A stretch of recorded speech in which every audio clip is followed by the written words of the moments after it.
Yeah, maybe not in California. It's a snack attack. The Golden State is cracking down on Flamin, hot Cheetos, Twinkies, and other snacks after state lawmakers voted to ban chemicals used in them from school lunchrooms. Backers of this bill claim the dyes in those products can cause neurobehavioral problems in some children like ADHD, but industry opponents dispute reports about its damage to people's health. But could this be a bipartisan issue? You know, RFK Jr. is teaming up with Donald Trump to make America healthy again, saying that, quote, the issues that bind them together is having safe food. Watch this. Don't you want healthy children?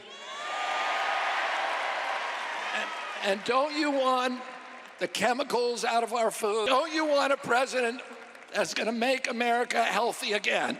And we're going to bring it back, and we're going to make it healthy and beautiful and better than ever. No, the one.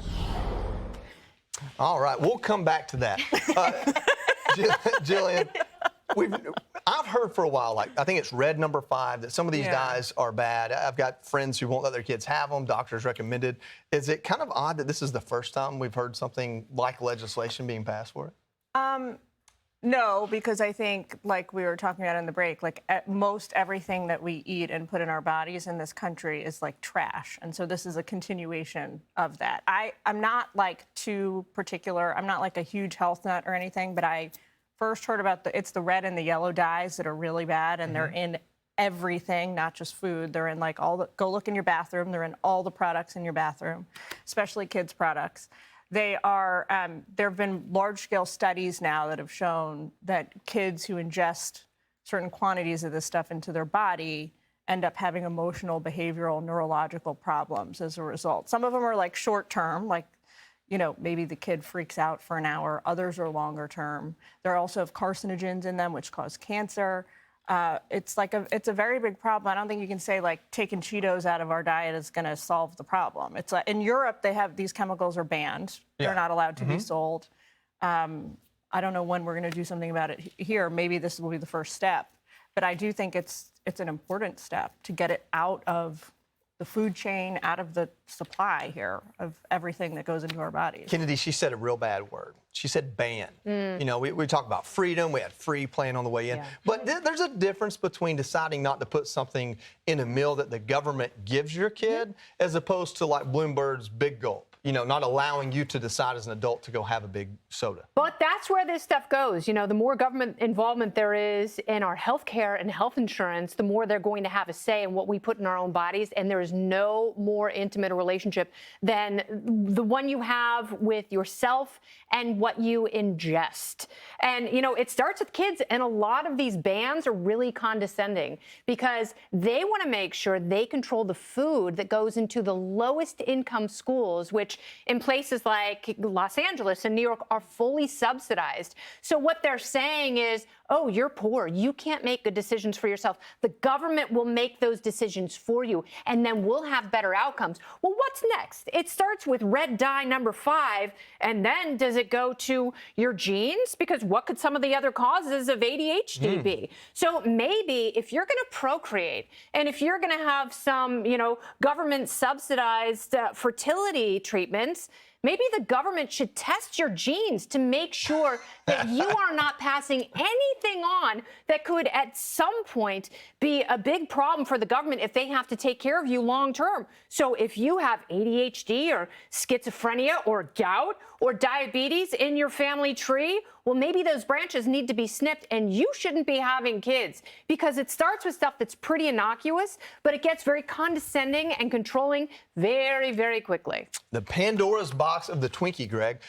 You know, RFK has made this in some way a lifelong cause to make the world healthier. I think that the left and the right do agree that big pharma and big ag don't necessarily work in our favor. I'm more worried about big kids, not big pharma. When I was young, growing up in California, we had one husky kid in a class. He could basically, you know, he had all the best food in his lunch bag. Now, if you look at bus stops, it's the land of the extra large. Try stuffing one of those kids in a locker. It's not going to happen. I think that there's a lot of psychological disorders going around among young people, depression and anxiety. I'm not sure it's from chemicals. I think it's volume of food.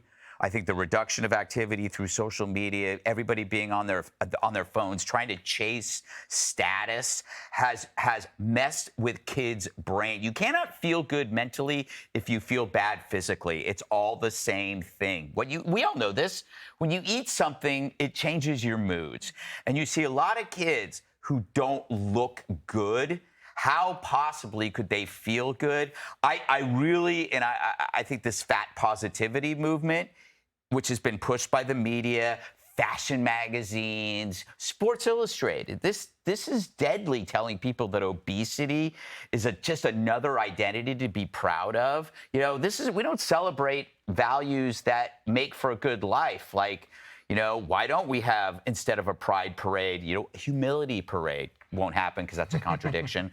But restraint parades, kind of like a gay parade. A demure parade. A demure parade, delayed gratification, being civil, being polite, being humble. These are things that we forget about. Everything is a lack of restraint and instant gratification.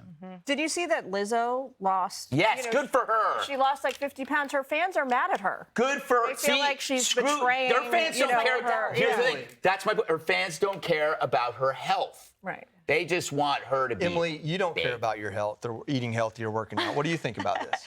I think that it's a very real problem with the worst possible solution. The government is the worst possible solution, downright bans, and it's such a Democrat thing to pitchfork something, and you're right, to disproportionately affect those underserved communities that they purport to represent all the time. Look at the majority of foster kids, for example, that are on ADHD medications, all of those polydiagnoses that are just stamped on, and here's your medication, but not really digging into the root of the problem. There's so much. Read The Body Keeps the Score by Dr. Vander Kolk. That's an incredible book, and it is all about this stuff. I will pretend to read it. Okay.